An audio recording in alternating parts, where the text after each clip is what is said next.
We're often encouraged, small businesses are often encouraged to go out and attend these agency matchmaking sessions. And personally, I believe they're a waste of time. I in particular think they're a waste of time for people who have just got into government contracting, because it keeps us busy for 6 or 12 months, but in the wrong direction, right? In the beginning, when you're trying to make money, the only way you're going to make money is building relationships with people who are already making money. We call that subcontracting, right? And so you want to be doing that kind of activity. For other people, I've seen this even in billion-dollar firms where people who are in charge of a particular agency they're supposed to grow, like DHS, they'll go to a conference and they'll talk about how they're walking around, but literally will not follow up after the conference. And so they're using the conference as this way of kind of demonstrating they're doing something productive, but it's more just activity. So if you think about the outcome that you would expect if you went to a matchmaking session or conference, et cetera, that outcome is you want to meet people, develop relationships, learning about opportunities so that you can win contracts, right? And so that expected outcome, I'm submitting to you in today's training that there are far better ways for you to be able to achieve the outcome that you're looking for. So that's why I say never attend matchmaking events. And really, if I just be fair to the matchmaking event, what I mean is don't use the matchmaking event as an excuse for not doing what needs to be done first. But instead of going to an event, I'm going to tell you what you could do. So today's training, I want to break it down into 3 sections. The first thing I want to talk about is just really level set around the reasons, the top reasons I think matchmaking sessions are a waste of time for most of us. The next thing is, when you look at a matchmaking event, you have a certain expectation of what you're going to get out of that event, right? And so I want you to, the second thing I want to cover down is think about what those goals would be for going to an event, and then just set your goals for yourself around, I want to meet a buyer. Well, who am I trying to meet, et cetera. I'll dive into that on helping you set the goals. And then the last thing I want to dive into is helping you understand what you could do instead of going to a matchmaking event. And really, I like to say you can just host your own matchmaking event. And I'll walk you through the steps that I would follow if I was helping you set up a bunch of meetings to get you in the door kind of thing. Okay, if you don't know who I am, my name is 𝗡𝗘𝗜𝗟. I am the president of the 𝗏𝗏𝗏 Chamber of Commerce. I'm the co-founder of 𝗏𝗏𝗏 in a Box, and I want to welcome you to my federal sales training, where I provide tips for success in the federal market. I spent 20 years in the federal market as a small business owner, and since 2018, I've been teaching people like you that government contracting is not a secret. It's just a process. When we follow a process A to Z, we have repeatable, predictable results. That's what I want for you. That's why I do this training over and over again. If you haven't done this already, put your company name and your core competency into the chat. Say hello to people in the chat. This is not just training. This is a chance for you to network with other people beyond me, right? Other people who are in the industry, or other, sometimes federal buyers are in here. So just look in the chat, engage with people in the chat, and most importantly, introduce yourself in the chat. If you're on YouTube or anywhere else, come on over to LinkedIn. This is where you can network with people.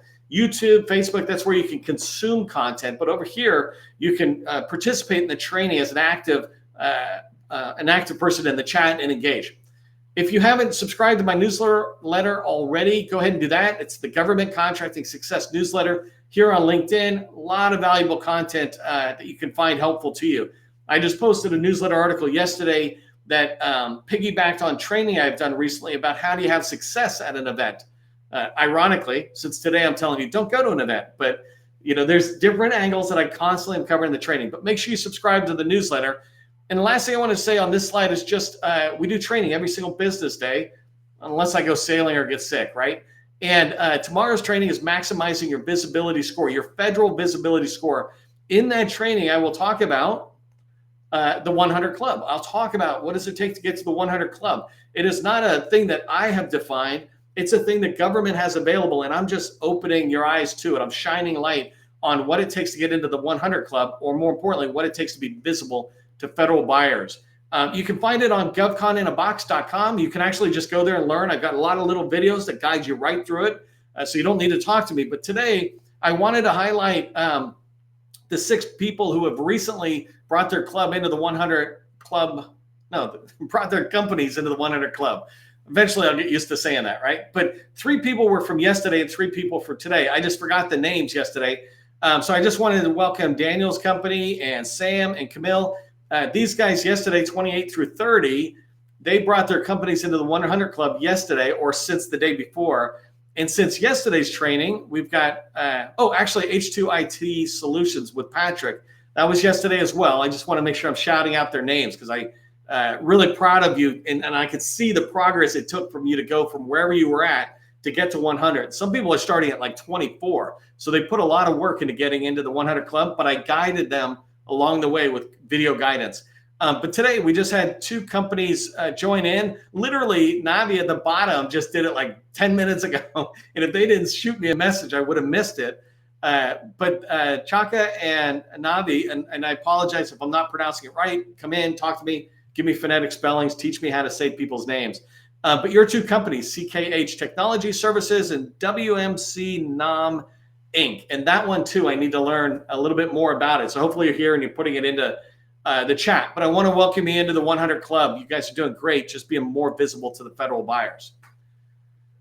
Okay, let's talk about the top reasons, my top reasons. I think matchmaking sessions are a waste of time, right? And I say this softly, right? I'm really trying to encourage you to do a different behavior, not to sit there and say that what the government does is bad, blah, blah, blah. What I'm saying is it's more like constructive procrastination than bad. And I want to give you an alternative to it. But let's think about some of these reasons we might want to attend it first, because then I can sit there and go back and each one of these, I'm just going to say why it's not a good reason. So we might think we want to attend a meeting, a matchmaking session with the government, because we're going to meet agency personnel, people who work for the government. If you have ever gone to a government matchmaking session, then you know that that's not the case. Let me rephrase it. You might meet government personnel, but they're not going to be helpful to you. How can they? It's like literally you bought a lottery ticket of matchmaking, scratching it off and hoping you got a winner. But that person on the other side can't possibly help a product company, a construction company, an IT company, an HR company, et cetera, because they don't know everything their agency does. And if they're a small business professional, they know it superficially. More importantly, you could have just picked up the phone and called them, right? And so it's a hit or miss on who's on the other side of the table. And that's a challenge there. The other thing is those agency personnel tend to meet 50 or 100 people in a matchmaking session. The government likes to brag about like how many people we met with. Well, how many people do you remember, government, right? That's a really important thing. I actually have a whole bunch of training on how to have success at a matchmaking event if you do go to it. I tell you how to succeed at it. Today's training is about don't go to it, but if you do go to it, I want you to succeed. The second reason we might attend is because we want to meet large business primes.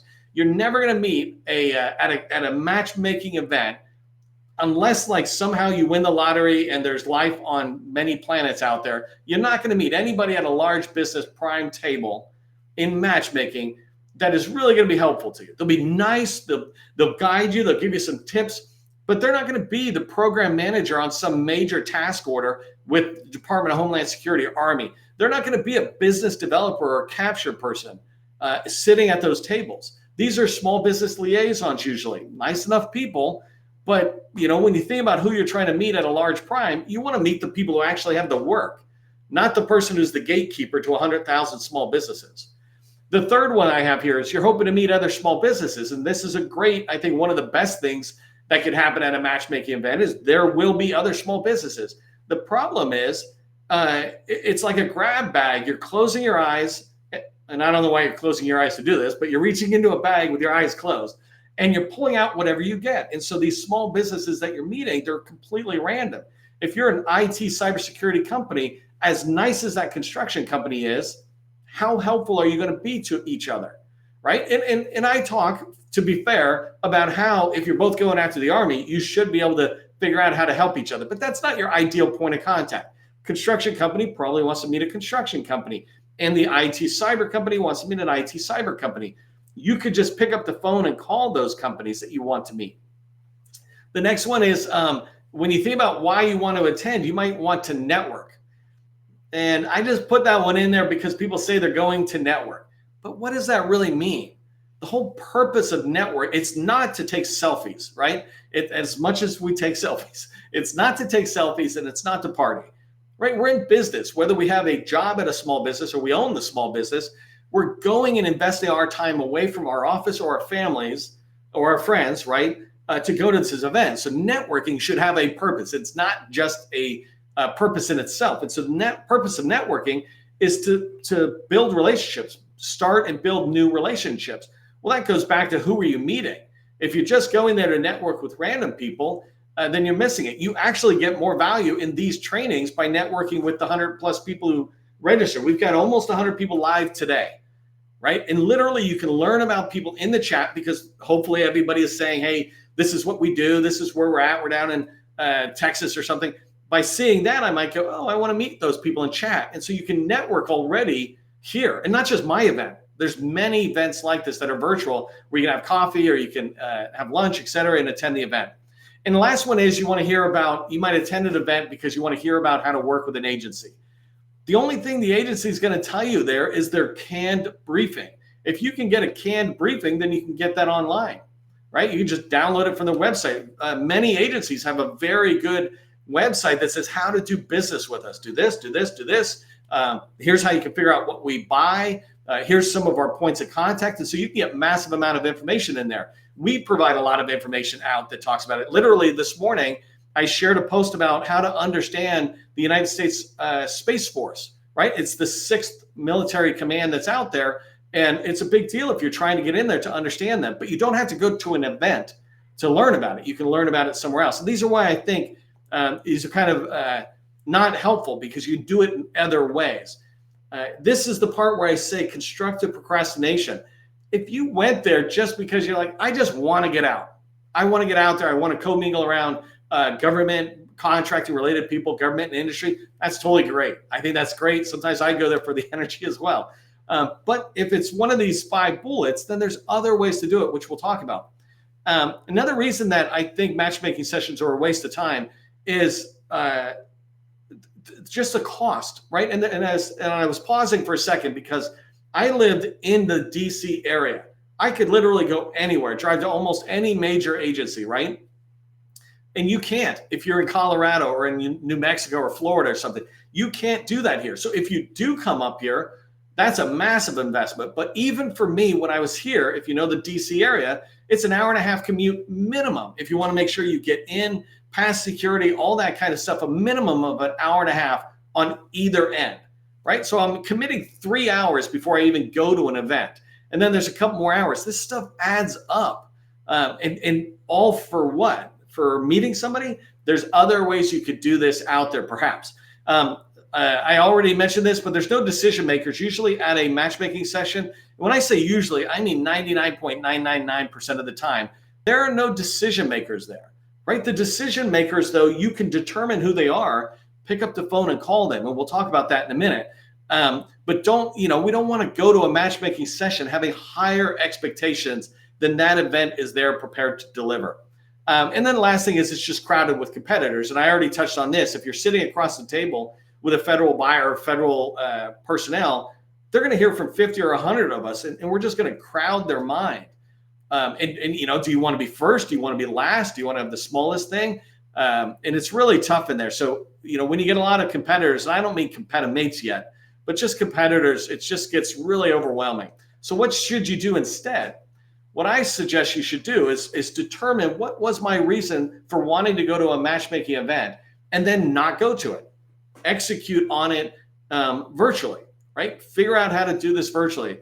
And so I have here, this next slide, I want to talk about how to create your own goals around meeting buyers, because that's generally the reason we go to an event, right? And you can change buyers, you'll see this in a second, buyers to industry partners, but you want to understand, what do you really want from a matchmaking event? If you're going out there, I put a couple of things in here that are really important to me. I think a lot of us go to these events because we want to meet people. That is probably one of the most common reasons we go to an event. And so the first thing is to determine what your goal is. Because you no longer have to have a specific date and knock out every goal, you can say, hey, next week or 3 weeks from now, I want to have a bunch of meetings with agency personnel, right? Going to a matchmaking session, by the way, is not a meeting. Sitting across the table with somebody is not a meeting. If you've ever been to these things, unless you get somebody who's phenomenal, they just throw canned stuff at you. You kind of throw canned stuff at them, and we hope we follow up later. And sometimes you're successful talking to them. But when you sit there and say, I want to meet agency personnel, you start tightening up. This is why I asked you in the beginning, who do you really want to get into? And how can I grab a couple of your suggestions in the chat and go show you exactly how I do it? But if it's agency personnel, large businesses, small businesses in that particular agency, then we've got it. We go, okay, we want to go meet these people out there. The second thing you want to kind of tie to those goals are you trying to learn about the agency? So business development is understanding agency, developing relationships, and identifying opportunities. Or are you trying to chase down one particular opportunity, which is capture, right? If you got one particular opportunity and you're trying to chase it down, and I don't mean for $1 or $2 million opportunity. I'm talking about something a little bigger. You're going after a $5+ million opportunity.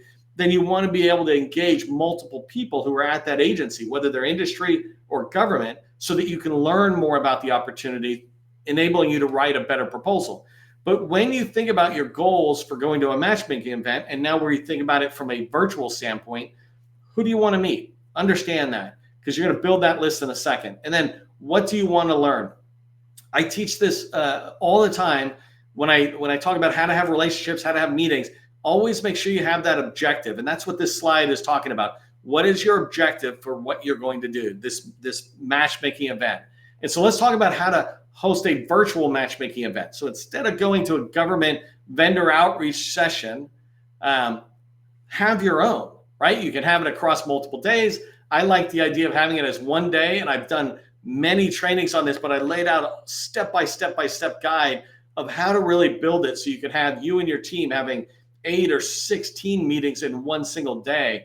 And we can talk more about that. But let me walk you through the steps that I would do if I was going to create a virtual matchmaking event. I don't need to meet everybody. It would be awesome if I met 8 specific people who could be truly helpful to my company, getting into an agency and learning more about an opportunity, if that's the path I wanted to go, right? So the first thing I might do is just look out 3 weeks and say 3 weeks is more than enough. If I start today, I can start scheduling. Usually people's schedules are fairly free 3 weeks out, right? And some will, some won't be available. That's okay. But I'll pick a day 3 weeks out, because that's the day I want to fill up with 30-minute slots. You know how sometimes you get a matchmaking event, it's 10 minutes or 15 minutes. What I want are 30 minutes, or what I want is to have a solid 15-minute intro, but I want 30-minute slots to give me this chance to be able to write notes. So I'll block 4 hours out. And I'm saying 4 hours because I feel like sometimes anything more than 4 hours is tough on people. But for me, if I was doing it, I would do it 8 hours. Like I have a couple of people in my company saying, hey, let's do this together. If I need to take a break, I'll take a break. You can take the next meeting, but let's fill in 8 hours. For today, I'm just saying block out 4 hours, one day, 3 weeks from now. So let's say Wednesday, 3 weeks from now, we block out 10 a.m. to 2 p.m., right? That's totally fine. And in there, we're dividing up into 30-minute slots. And so basically, we're going to have a meeting at the top of the hour and the bottom of the hour. And we'll talk about that in a second. Once you've blocked the time and you know when you're doing it and you and your colleagues are all free, now create a target list of people. So you're only going to have time for 8 meetings. And so what you want to do is to build a target list of like 50 people you want to meet. And I have a lot of training, if you want to go watch it, on how do I build a target list at this particular agency to be able to get in. I'll give you a quick example. In the Navy, there's something called PEO Digital. And I think they got like 200 to 400 people or something like that, right? Well, PEO Digital is exactly where I would love to get in and develop a really good relationship with the entire organization, one person at a time. And so I might look into PEO Digital and build up a list of 50 people and say, these people, any one of them would be a great meeting. So now my goal is to reach out to them. I'm going to pick up the phone. I might send them an email. I might do both. I might do both over and over again. I might reach out on LinkedIn. I might see if they're out there and engage them a little bit and reach out. And what I want to do here in bullet 4 is I want to invite people to just a quick introduction meeting. Do you mind if, we're having a matchmaking event on, I would literally call it that, by the way. We're having a matchmaking event on August 19th, whatever day that is, right? We're having a matchmaking event, and we'd love to have you come and join us for a quick intro call to our company. Could we schedule it, right? And I can refine how I'm saying it. I'm kind of winging it at the moment, but it's just a really basic thing. You just want to find out if they're going to say yes or no. And I don't care if they say no. That's the same as a yes to me. In sales, you got to embrace both yes and no's to be comfortable, right? And so I'm going to invite this target list with the goal of getting 8 people to commit 3 weeks out for that one day. And I'm scheduling those, like I said, 15-minute meetings at the top and the bottom of the hour. Makes it really easy to give them options in there. And it's just 15 minutes of your time. From your perspective, it's really cool because you'll be able to write notes after a meeting and have action items, decide how we're going to follow it up, and then refresh your memory on the next person. So that 15-minute block will allow you to close out one meeting and prepare for the next meeting really fast. And I don't mean full prepare. You're going to do full preparation earlier, but just a refresher of going, oh, I'm moving from John to Sally. Now I know what we're going to talk about. And so the next thing is when you've got those meetings scheduled, right, then you can use a call plan in your meeting. So you're going to prepare a deck to briefly introduce who you are. If you're able to keep it pretty focused, then anything you have in that deck. And when I say a deck, I mean like 5-6 slides at most that you're talking to, because it's 15 minutes. You want to give them a briefing on the deck in 3 to 4 minutes or so. You don't want to do a lot because you want to use a call plan. I don't know if you've seen me do training on using a call plan, but in sales, we use a call plan. So we write down questions. In this case, because it's a matchmaking event that we're doing, we're going to have a lot of similar questions. In particular, if we drive after PEO digital, right? So we can ask the same type of questions to a lot of people. You only need to write, let's say 15 questions, 10 or 15 questions, and then you just decide which question is best to ask somebody. In the call plan, you'll set an objective, but really your objective out of each meeting is to get a second meeting. That really is the objective. If you're having a quick 15-minute meeting, its purpose is to see if we want to talk again. And so you want to be aiming for that as well. Hey, do you mind if we schedule a much bigger conversation? I didn't want to take a lot of your time today, but maybe a couple of weeks out, we can come back, have a 30-minute meeting, and I'd like to dig further into what PEO Digital is doing. And the last thing is just make sure you invite your colleagues to come to that matchmaking. So when you go to matchmaking normally at a government event, it's usually you, maybe one other person. Even virtually, sometimes I see the government limit the number of participants, which is mind-blowing to me. I'm like, you could have 1,000 people there and it wouldn't matter. But with these meetings that you're doing yourself, I would bring in several colleagues and say, hey, I'm having this meeting. I'm doing the talking, but I'd love for you to sit around so we're all kind of watching type thing. And we're all learning together what PEO Digital is saying about what they're doing. Okay, hopefully that made sense. If it did, put relationships rock in the chat. Well, I give you a couple of things to remember. The first thing is just remember that these vendor outreach sessions agencies host, they're hitting the government's goals. The government is mandated to do outreach, right? And so they keep putting strategic plans saying, we're going to have these events, but they don't really look at these events and go, how did it help you, the business owner, or you, the business developer? How did it help you achieve your goals? They don't sit there and say, hey, what are your goals? They think the matchmaking is the goal. It's like, that's not the goal. We want to get in the door. The matchmaking event was fine, but we didn't get in the door. We got into the table. And so we want more, but those events are hitting their goals. You want to determine your own goals and then schedule it virtually your own. Create your own matchmaking session. So you go where you want, you tighten it up. Instead of all of HUD, you're driving down into one HUD set of offices or something, that kind of thing. Make sure you set those goals and schedule matchmaking your way. Hopefully you found this valuable today for training. If you did, and if you like this training, make sure you register for tomorrow's training and subscribe to our newsletter. Our newsletter is where we put out the word about more training coming down the line. Plus we provide a ton of good tips.